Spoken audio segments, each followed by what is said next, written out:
أعوذ بالله من الشيطان الرجيم بسم الله الرحمن الرحيم لقد كان لكم في رسول الله أسوة حسنة وعن عمر بن الخطاب رضي الله تعالى عنه قال قال رسول الله صلى الله عليه وسلم إنما الأعمال بالنيات وإنما لكل امرئ ما نوى فمن كانت هجرته إلى الله ورسوله فهجرته إلى الله ورسوله ومن كانت هجرته إلى دنيا يصيبها أو امرأة يتزوجها فهجرته إلى ما هاجر إليه متفق عليه. عزیز طلباء اور طلباء کے گارجین والد حضرات، بڑی خوشی کی بات ہے کہ الحمدللہ 18-19 طلباء اپنے اسکول کی تعلیم کے ساتھ ساتھ حدیث شریف کی اہم ترین کتاب مشکوٰۃ المصابیح کا آغاز اور شروع کر رہے ہیں۔ اللہ کے نبی صلی اللہ علیہ وسلم کی دعاؤں میں ہمیں یہ دعا ملتی ہے، اللہم انی اسألک علما نافعا، اے اللہ میں آپ سے نفع دینے والا علم، فائدہ پہنچانے والا علم مانگتا ہوں۔ اور دوسری دعا یہ ملتی ہے، اللہم انی اعوذ بک من علم لا ینفع، اے اللہ میں آپ سے ایسے علم سے پناہ مانگتا ہوں جو علم نفع نہ دے، جو علم فائدہ نہ پہنچائے۔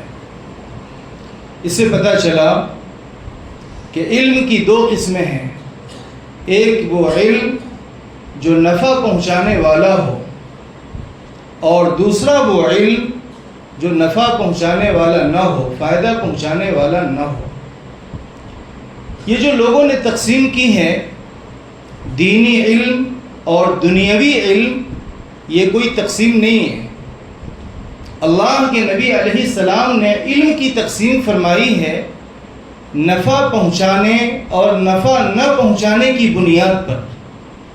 ایک علم ہے علم نافع اور دوسرا علم ہے علم غیر نافع۔ جو علم نافع ہو، اللہ کے نبی علیہ السلام نے اس کو مانگا ہے، اور جو علم غیر نافع ہو، فائدہ پہنچانے والا نہ ہو، اللہ کے نبی صلی اللہ علیہ وسلم نے اس سے پناہ مانگی ہے۔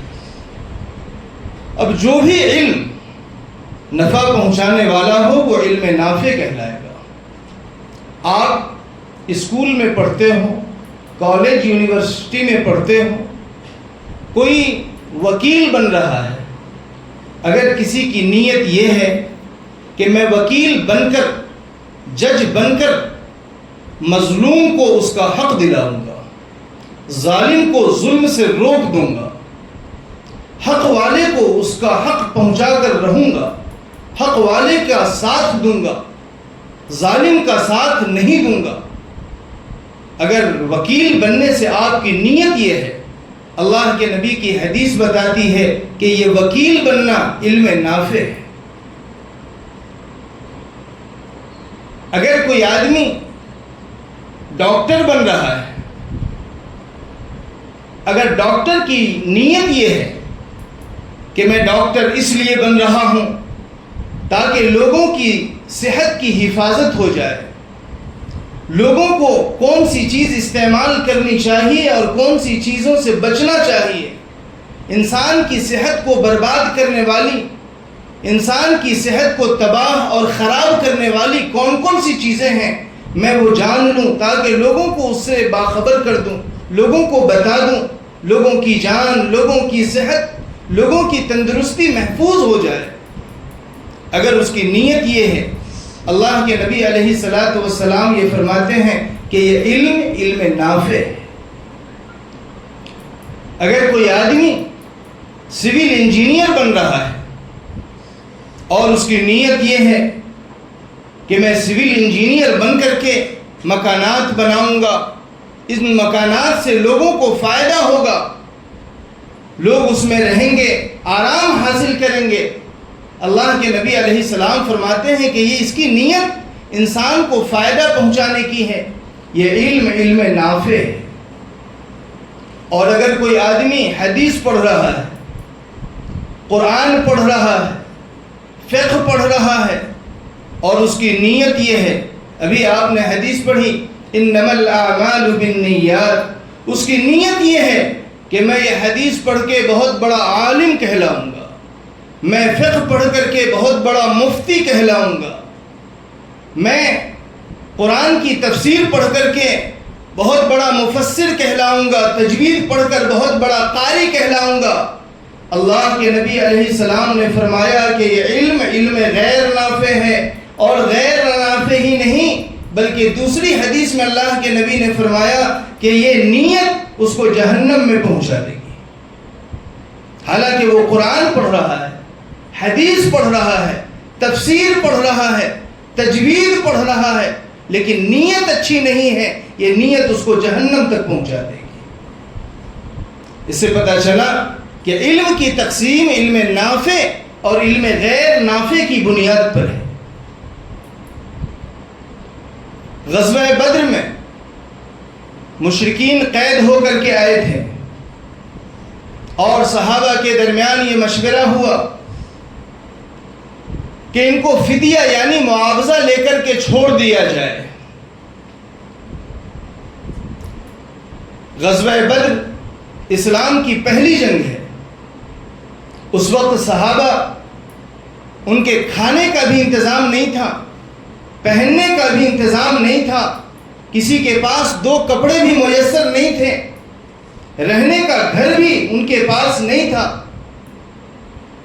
اگر اللہ کے نبی علیہ السلام چاہتے تو ان سے معاوضے میں پیسہ لے لیتے، دراہم اور دینار جو اس وقت کی کرنسی تھی وہ لے لیتے۔ اگر ان سے پیسہ لے لیا جاتا تو صحابہ کے کھانے کا انتظام ہو جاتا، صحابہ کے پہننے کا انتظام ہو جاتا، صحابہ کے رہنے کا انتظام ہو جاتا۔ لیکن قربان جاؤ، ہمارے اور آپ کے آقا محمد عربی صلی اللہ علیہ وسلم نے مکہ کے مشرکین سے معاوضہ میں پیسے نہیں لیے، بلکہ تاریخ یہ بتاتی ہے کہ اللہ کے نبی علیہ السلام نے ان مشرکین کو کہا کہ تم میں سے جو پڑھا ہوا ہے وہ 10 صحابی کو علم سکھا دے، یہی اس کا معاوضہ ہے، اس کو قید سے رہا کر دیا جائے گا، چھوڑ دیا جائے گا۔ غور کرنے کی بات یہ ہے کہ اللہ کے نبی علیہ السلام صحابہ کو کہا 10 صحابہ مشرک سے علم حاصل کریں گے۔ آپ غور کرو، مشرک ان 10 صحابہ کو کوئی دین کا علم نہیں سکھائے گا، کیونکہ دین کا علم سکھانے کے لیے، دین کا مسئلہ سکھانے کے لیے خود صحابہ کے درمیان محمد عربی صلی اللہ علیہ وسلم کی ذات موجود ہے۔ اس مشرک سے کوئی دین کا علم 10 صحابہ نہیں سیکھیں گے، بلکہ کوئی دنیا کا ہی علم سیکھیں گے۔ اس سے پتہ چلا کہ اللہ کے نبی علیہ السلام کی سیرت میں یہ جس کو ہم دنیا کا علم کہتے ہیں، اس دنیا کے علم کی کتنی زیادہ اہمیت ہے کہ اللہ کے نبی علیہ السلام نے اس دنیا کے علم کو ترجیح دی، اس کے مقابلے میں آپ نے دراہم اور دینار اور پیسے کی شکل میں معاوضہ لینا پسند نہیں کیا۔ سیرت پر غور کرو، صحابہ نے منجنیق بنائی ہے۔ منجنیق اس زمانے میں ایک ہتھیار تھا جس سے دور پتھر پھینکے جاتے تھے، جس کو اس زمانے میں آپ توپ کہہ دو، صحابہ نے بنائے۔ اسی طرح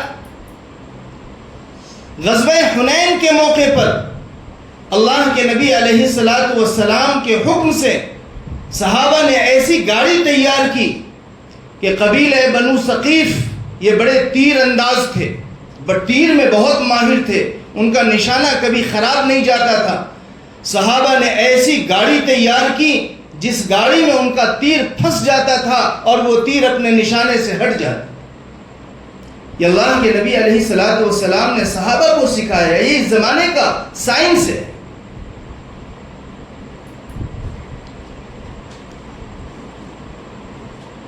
حضرت زید بن ثابت رضی اللہ تعالی عنہ، اللہ کے نبی علیہ الصلوۃ والسلام نے ان کو حکم دیا کہ تم عبرانی زبان سیکھو، اور بہت کم وقت میں انہوں نے عبرانی زبان سیکھ لی. حالانکہ عبرانی زبان یہ مسلمانوں کی زبان نہیں تھی، یہ اس وقت یہودی کی زبان تھی. اور تاریخ میں یہاں تک بات ملتی ہے کہ حضرت زید بن ثابت رضی اللہ تعالی عنہ صرف عبرانی زبان نہیں جانتے تھے، بلکہ عبرانی زبان کے ساتھ وہ 6 زبانوں کے ماہر تھے. حضرت سلمان فارسی رضی اللہ تعالیٰ عنہ فارسی زبان جانتے تھے. حضرت ابو ہریرہ رضی اللہ تعالیٰ عنہ کے اس حوالے میں لکھا ہے کہ حضرت ابو ہریرہ رضی اللہ تعالیٰ عنہ بھی فارسی زبان سے واقف تھے، فارسی زبان جانتے تھے. یہ اللہ کے نبی علیہ السلام کی سیرت اور یہ صحابہ کے واقعات بتاتے ہیں کہ علم جہاں سے بھی ملے اور جو علم انسانیت کے لیے مفید ہو، نفع بخش ہو، اس علم کو حاصل کرنا چاہیے. لیکن آج کے حالات اتنے خراب ہو گئے ہیں کہ جن جگہوں سے یہ علم حاصل کیا جاتا ہے، جہاں سے ڈاکٹر بنا جاتا ہے، جہاں سے انجینئر بنا جاتا ہے، جہاں سے وکیل اور جج بنا جاتا ہے، وہاں کے حالات اتنے خراب ہو گئے. حکومت نے سلیبس اور نصاب اتنے خطرناک بنائے ہیں کہ ان چیزوں کے حاصل کرنے کے چکر میں انسان اپنے ایمان اور عقیدے سے ہاتھ دھو بیٹھتا ہے. ڈاکٹر بنتے بنتے وہ مرتد ہو جاتا ہے، ناستک ہو جاتا ہے، اللہ کا منکر ہو جاتا ہے. انجینئر بنتے بنتے وہ اسلام پر اعتراض کرنے والا ہوتا ہے، اسلام کے عقیدے پر کیچڑ اچھالنے والا ہوتا ہے. ایسے حالات ہو گئے ہیں. کبھی وہ لوگ میرج کے چکر میں مرتد ہو جاتا ہے، گرل فرینڈ کے چکر میں اسلام سے ہاتھ دھو بیٹھتا ہے، ماں باپ اور گھر بار کو چھوڑ دیتا ہے. ایسے حالات گرل فرینڈ اور بوائے فرینڈ اور کالج اور یونیورسٹی کے ہو گئے. ان حالات میں قابل مبارکباد ہے وہ 19 طلبہ، بلکہ وہ 3 طلبہ بھی جو فارغ ہو رہے ہیں، اور آپ کے والدین جنہوں نے آپ کو مدرسہ انوار العلوم سے جوڑا، اور آج آپ حدیث شریف شروع کر رہے ہیں. مجھے وہ یاد آ رہا ہے کہ یہ مکتب اور مدرسے کی تعلیم انسان کے عقیدے اور ایمان کو بچانے میں کتنے اہم ہیں. 2001 میں کچھ بھوج میں زلزلہ بھوکمپ آیا تھا، بڑا خطرناک تھا، 7.6 کا بھوکمپ تھا، بڑی تباہی آئی تھی. اس موقع پر حضرت مولانا خلیل الرحمن سجاد نعمانی دامت برکاتہم، جن کا تذکرہ آپ نے ان کے شاگرد سے کئی مرتبہ سنا، میں نے حضرت سے بلا واسطہ یہ واقعہ سنا. حضرت فرماتے ہیں کہ اس وقت بڑی تباہی آئی تھی کچھ بھوج میں. مختلف تنظیمیں اور مختلف لوگ ریلیف تقسیم کرنے کے لیے، رفاہی کام کرنے کے لیے کچھ بھوج پہنچے. حضرت مولانا خلیل الرحمن صاحب فرماتے ہیں کہ ہم لوگ، ہماری ٹیم بھی پہنچی. جب ہم وہاں پہنچے تو دیکھا کہ اس ملک کی ایک تنظیم جو بہت بدنام ہے، پورے ہندوستان میں اس کی شاخائیں ہیں، میں نام نہیں لے رہا ہوں، آپ سمجھ جاؤ. وہ تنظیم بھی ایک جگہ منچ لگائے ہوئی ہے، اسٹیج لگائے ہوئی ہے، اور لوگ ریلیف لینے کے لیے لائن میں کھڑے ہوئے ہیں.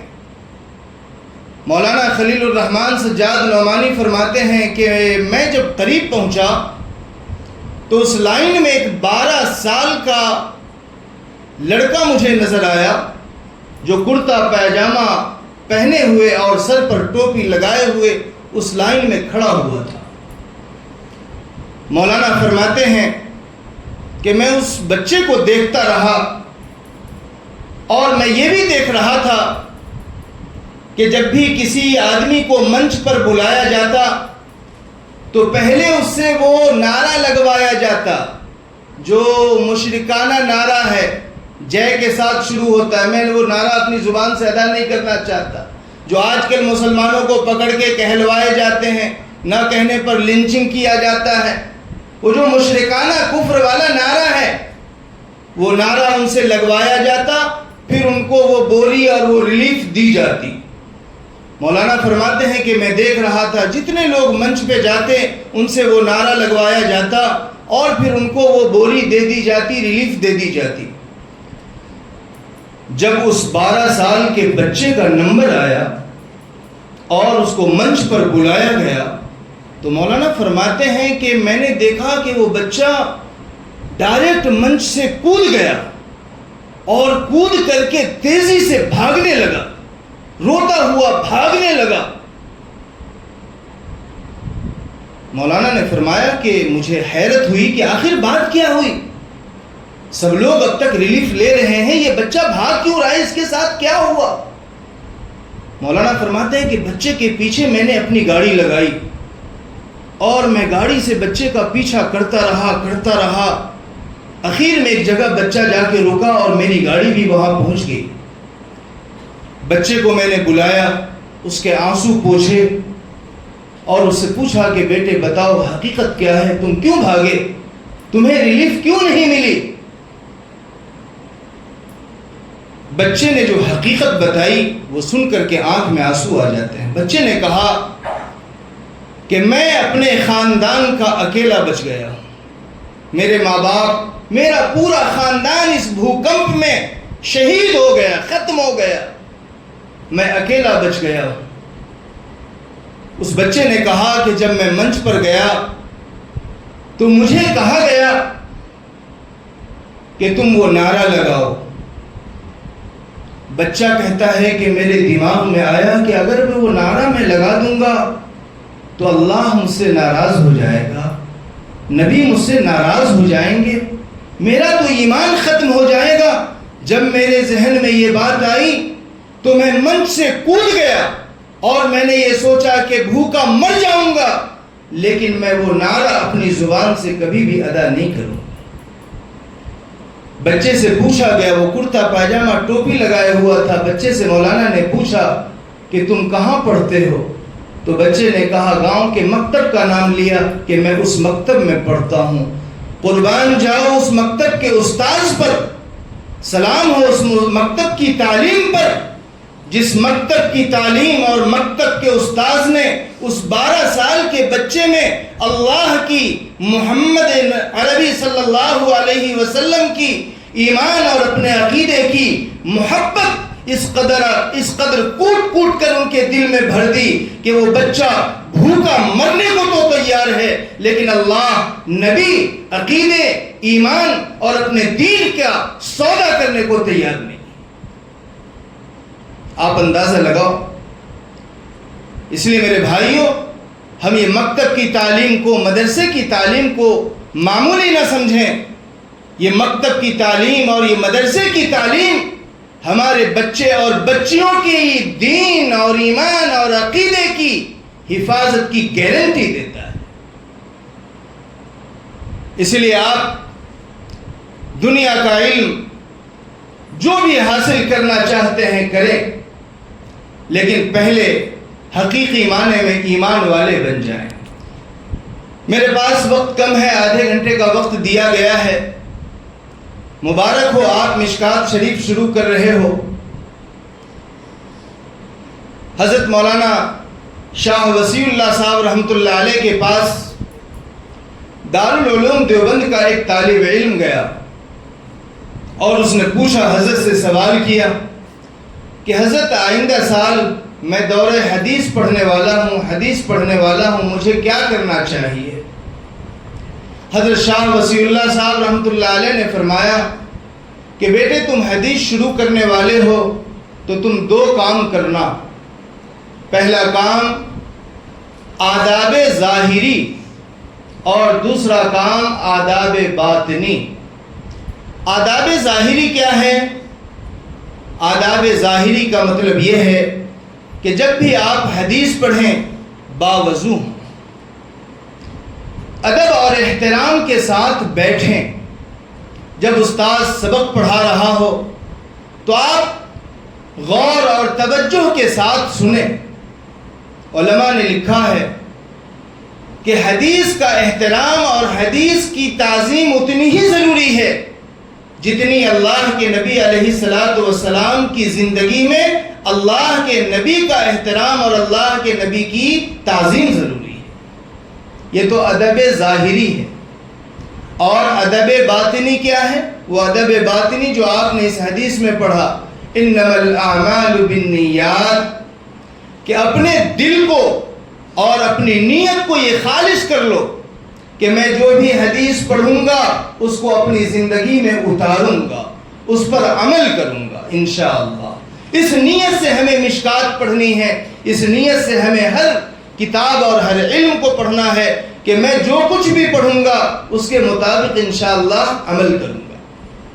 میں نے ابھی قرآن کریم کی آیت پڑھی لَقَدْ كَانَ لَكُمْ فِي رَسُولِ اللَّهِ أُسْوَةٌ حَسَنَةٌ، کہ تمہارے لیے اللہ کے نبی علیہ السلام کی زندگی میں ایک طریقہ ہے، نمونہ ہے.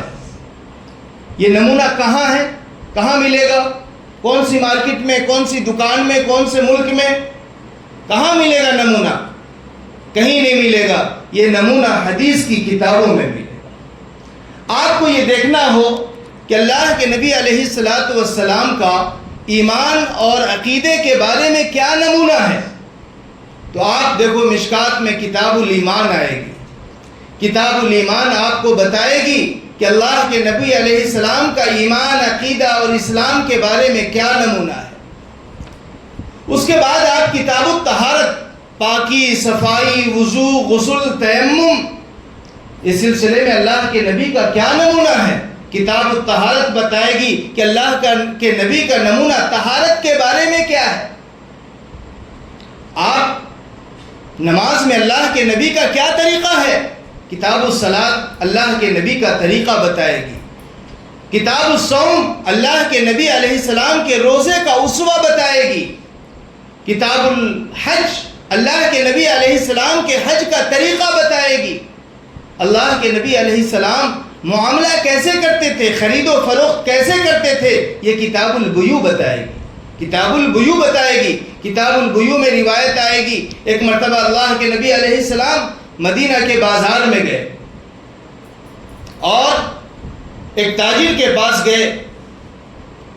دیکھا کہ سوکھا ہوا گیہوں اوپر ہے اور بھیگا ہوا گیہوں نیچے ہے. آپ نے گیہوں کے ڈھیر میں ہاتھ ڈالا، اندر بھیگا ہوا گیہوں اور اوپر سوکھا ہوا گیہوں.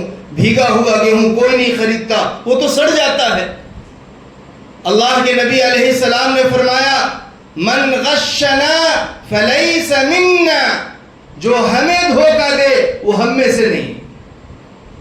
قیامت تک آنے والے مسلمان کو دھوکہ دے کر کے تجارت کرنے والا، بزنس کرنے والا، سامان بیچنے والا، وہ اس مسلمان کو دھوکہ دینے والا نہیں، وہ اللہ کے نبی کو دھوکہ دینے والا ہے.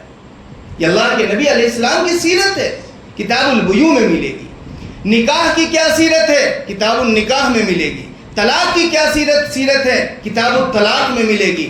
کھانا کیسے کھانا چاہیے؟ کتاب الطعام میں ملے گی. علاج و معالجہ کیسے کروانا چاہیے؟ علاج و معالجہ میں اللہ کے نبی کی کیا سیرت ہے؟ وہ آپ کو باب الطب والرقیٰ میں ملے گی. ماں باپ کے ساتھ کیسا حسن سلوک کرنا چاہیے، رشتہ داروں کے ساتھ کیسے پیش آنا چاہیے، مشکات میں باب البر والصلہ ملے. ایک دوسرے سے ہم مذاق کرتے ہیں، دل لگی کرتے ہیں، کرنا چاہیے، سنت ہے، وقت نہیں ہے. اس میں روایت آئی ہے اللہ کے نبی علیہ الصلاۃ والسلام نے بھی مذاق کیا. صحابہ اللہ کے نبی سے مذاق کرتے تھے اور اللہ کے نبی علیہ السلام صحابہ سے دل لگی فرماتے تھے. دل لگی کرنا، مذاق کرنا، دل جوئی کرنا اس کا کیا طریقہ ہے؟ باب المزاح مشکات میں موجود ہے۔ اسی طرح اگر آپ آگے چلے جاؤ، فتنے کا زمانہ ہو، گناہوں سے دنیا بھر گئی ہو، ہر طرف فتنے ہی فتنے ہوں، تاریکی ہی تاریکی ہو، اللہ کے نبی ایسے حالات کے بارے میں آپ امت کو کیا بتاتے ہیں؟ یہ آپ کو مشکات میں کتاب الفتن بتائے گی کہ اللہ کے نبی علیہ الصلوۃ والسلام کی اس سلسلے میں کیا رہنمائی ہے۔ تو میرے بھائیو، انما الاعمال بالنیات، ہمیں یہ حدیث بلکہ پوری کتاب پڑھتے ہوئے یہ نیت رکھنی ہے کہ جو بھی کتاب پڑھوں گا، جو بھی حدیث آئے گی، میں انشاءاللہ اس کو اپنی زندگی میں اتاروں گا۔ اس حدیث کے راوی ہیں حضرت عمر بن الخطاب رضی اللہ تعالی عنہ، اس امت کے پہلے امیر المومنین کا لقب پانے والے ہیں۔ 10 سال تک آپ کی خلافت رہی ہے اور 23 لاکھ مربع میل کے امیر اور خلیفہ رہے ہیں۔ آپ فلسطین جا رہے ہیں، ملک شام، کپڑے پر 15 پیبند لگے ہوئے ہیں، کپڑے پر 15 پیبند لگے ہوئے ہیں، کپڑا 15 جگہ سے پھٹا ہوا ہے، وہاں پر دوسرے کپڑے پر ٹانک دیے گئے ہیں۔ حضرت حذیفہ بن یمان رضی اللہ تعالی عنہ نے فرمایا کہ امیر المومنین، آپ ملک شام جا رہے ہیں، وہاں عیسائیوں کے بڑے بڑے لوگوں سے، بڑے بڑے عہدے اور منصب والوں سے آپ کی بات ہوگی، آپ کو مذاکرہ کرنا ہے۔ اگر آپ ایسے پھٹے ہوئے کپڑے پہن کر کے جائیں گے تو ان کی نظر میں آپ کی عزت نہیں ہوگی، وہ آپ کو ذلیل سمجھیں گے، کمتر سمجھیں گے۔ یہ حضرت حذیفہ بن یمان رضی اللہ تعالی عنہ نے حضرت عمر رضی اللہ عنہ کو مشورہ دیا۔ حضرت عمر رضی اللہ تعالی عنہ ناراض ہو گئے اور فرمایا کہ حذیفہ، اگر یہ بات تمہارے علاوہ کسی اور نے کہی ہوتی تو میں اسے کوڑے سے سزا دیتا، اس کو مارتا۔ اور مستدرک علی الصحیحین میں یہ روایت موجود ہے۔ حضرت عمر رضی اللہ تعالی عنہ نے تاریخی جملہ فرمایا۔ کیا فرمایا؟ آپ اور ہم سب کو یہ بات ہمیشہ یاد رکھنی چاہیے جو حضرت عمر رضی اللہ عنہ نے فرمایا کُنَّا أَذَلَّ قَوْمٍ، کہ ہم اسلام لانے سے پہلے دنیا کی سب سے ذلیل قوم تھے، اتنے ذلیل اور حقیر تھے کہ ہمیں استنجا کرنے کا طریقہ بھی پتہ نہیں تھا۔ فَعَزَّنَا اللَّهُ بِالْإِسْلَامِ، اللہ تعالیٰ نے اسلام کی وجہ سے ہمیں عزت دی، ہمیں وقار دیا۔ حضرت عمر کا پہلا اگلا جملہ سننا۔ حضرت عمر فرماتے ہیں فَمَهْمَا نَطْلُبُ الْعِزَّةَ بِغَيْرِ مَا أَعَزَّنَا اللَّهُ بِهِ أَذَلَّنَا اللَّهُ۔ حضرت عمر فرماتے ہیں کہ قیامت تک آنے والے لوگوں سنو، اللہ نے تمہیں اسلام کی وجہ سے عزت دی ہے، تم جب بھی اسلام کے علاوہ کہیں اور عزت کو تلاش کرو گے، اللہ تمہیں عزت کے کنویں میں ڈالتا چلا جائے گا۔ اسلام کے علاوہ کہیں عزت نہیں ہے، عزت ہے تو اسلام میں۔ آج ہمارا یہ کہنا ہوتا ہے کہ مسلمان بڑے بڑے پوسٹ پر نہیں ہیں، مسلمانوں کے پاس حکومت نہیں ہے۔ کہ کون کہتا ہے کہ مسلمان کے پاس حکومت نہیں ہے؟ 55 ممالک پر اسلام کی حکومت ہے، لیکن وہ 55 دنیا کے سب سے ذلیل اور حقیر ہیں۔ ان کی دنیا میں، دنیا کے لیول پر، عالمی لیول پر کوئی عزت نہیں ہے، کوئی ان کی وقت اور آبرو نہیں ہے۔ کون کہتا ہے کہ عزت پیسے سے آتی ہے؟ جن ممالک میں اللہ تبارک و تعالیٰ نے ان کو پیٹرول اور خزانوں کے ذخیرے دیے ہیں، پیسہ ان کی زمین سے نکلتا ہے، لیکن دنیا میں اللہ نے ان کی عزت نہیں رکھی، کیونکہ ان کے پاس دین نہیں ہے، ان کے پاس اسلام نہیں ہے، وہ نام کے اسلامی ممالک ہیں۔ اس حدیث سے ہمیں سبق یہ ملتا ہے کہ ہم اپنی نیت کو درست کریں اور جو بھی حدیث پڑھیں گے اس پر عمل کریں۔ اور میں نے کہا سب سے بڑی اہم چیز یہ ہے کہ ہم ادب کریں، حدیث کی کتابوں کا ادب کریں۔ ادب سے اللہ تبارک و تعالیٰ انسان کو آگے بڑھاتا ہے۔ ایک واقعہ بیان کر دیتا ہوں اور پھر میں اپنی بات ختم کروں گا۔ حضرت امام مالک رحمۃ اللہ علیہ بہت بڑے امام ہیں، محدث بھی ہیں، فقیہ بھی ہیں۔ کتنے بڑے امام ہیں اندازہ لگاؤ۔ سہل بن مزاحم رحمۃ اللہ علیہ ایک بزرگ ہیں۔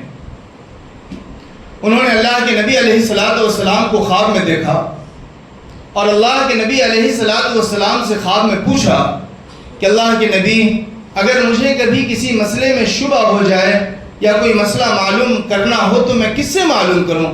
تو اللہ کے نبی علیہ الصلوۃ والسلام نے سہل بن مزاحم رحمۃ اللہ علیہ سے کہا کہ مالک بن انس سے معلوم کر لیا کرو۔ اندازہ لگاؤ کتنے بڑے عالم ہیں۔ حدیث کا ادب اور حدیث کا احترام ان کے نزدیک کتنا تھا۔ ایک مرتبہ حضرت امام مالک رحمۃ اللہ علیہ مسجد نبوی میں سبق پڑھا رہے تھے۔ آپ کے سبق میں حضرت عبداللہ ابن مبارک رحمۃ اللہ علیہ خود فقیہ اور محدث ہیں، وہ بھی موجود تھے۔ سبق پڑھاتے ہوئے حضرت امام مالک رحمۃ اللہ علیہ کئی مرتبہ ایسا لگا کہ رکیں گے اور آپ کا چہرہ بالکل پیلا پڑ گیا، جیسے آپ کو کوئی اندر سے بہت تکلیف ہو رہی ہو۔ کئی مرتبہ ایسا ہوا، لیکن حضرت امام مالک رحمۃ اللہ علیہ سبق کو چالو رکھا، سبق کو روکا نہیں۔ جب سبق ختم ہو گیا، حضرت عبداللہ ابن مبارک رحمۃ اللہ علیہ امام مالک کے پاس گئے اور کہا کہ حضرت یہ واقعہ کیا ہے؟ آج سبق میں آپ کا چہرہ اتنا پیلا کیوں ہو رہا تھا؟ ایسا لگ رہا تھا کہ آپ کو اندر سے بہت تکلیف ہے۔ حضرت امام مالک رحمۃ اللہ علیہ نے فرمایا کہ تھوڑی دیر رک جاؤ، میں تمہیں جواب دیتا ہوں۔ حضرت امام مالک گھر کے اندر گئے اور آ کر کے جواب دیا کہ عبداللہ ابن مبارک، میرے کپڑے کے اندر بچھو گھس گیا تھا اور بچھو نے 17 مرتبہ ڈنک مارا۔